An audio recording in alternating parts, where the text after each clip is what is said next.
Trump's peace in the Nile dispute. What really happened between Ethiopia and Egypt? Donald Trump says he brought peace between Ethiopia and Egypt over the Nile.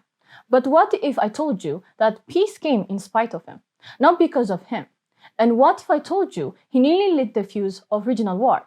Recently, former US President Donald Trump made this claim on social media. Another case is Egypt and Ethiopia in their fight over a massive dam. There is peace, at least for now, because of my intervention. But if you're Ethiopian or you followed the Grand Ethiopian Renaissance Dam saga closely, that statement might leave you stunned.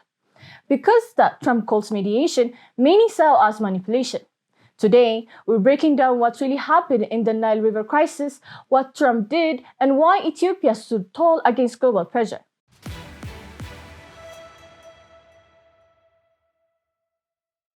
The Nile, Africa's longest river, has been the lifeline of civilization for millennia, but its control, that's always been political.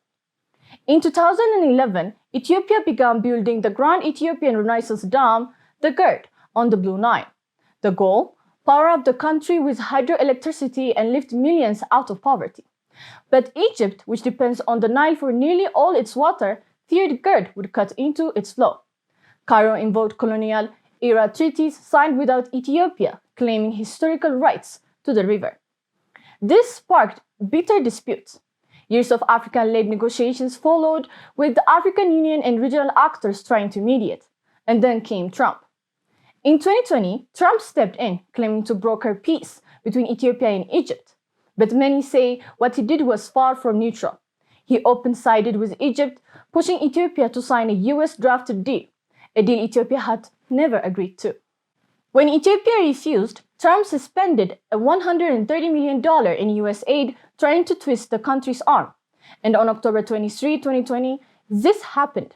Yes, a citing US President casually suggesting Egypt could destroy a sovereign African nation's major infrastructure project. This wasn't a mediation.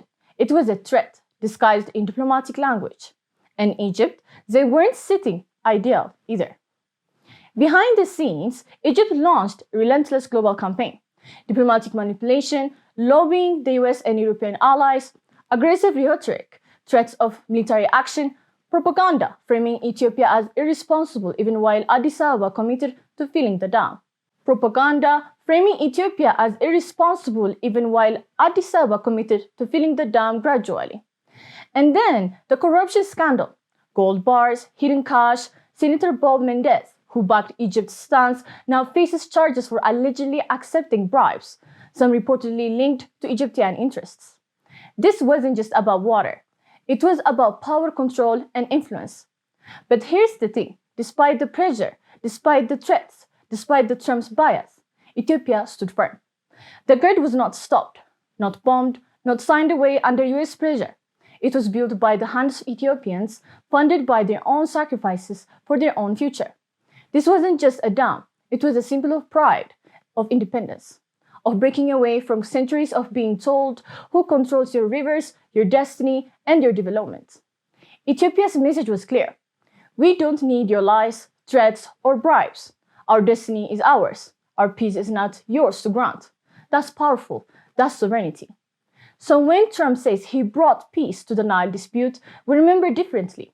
We remember the threats, the aid cuts, the bias, and the silence when Egypt rattled its sabers. But there is a peace, because Ethiopia chose it, because it built, resisted, negotiated, and never bowed. The real lesson here, Africa doesn't need saviors, it needs respect. What do you think? Was Trump a mediator or a meddler? Drop your thoughts below, and if you care about stories like this, African power, global politics, and human resilience, hit subscribe. More is coming.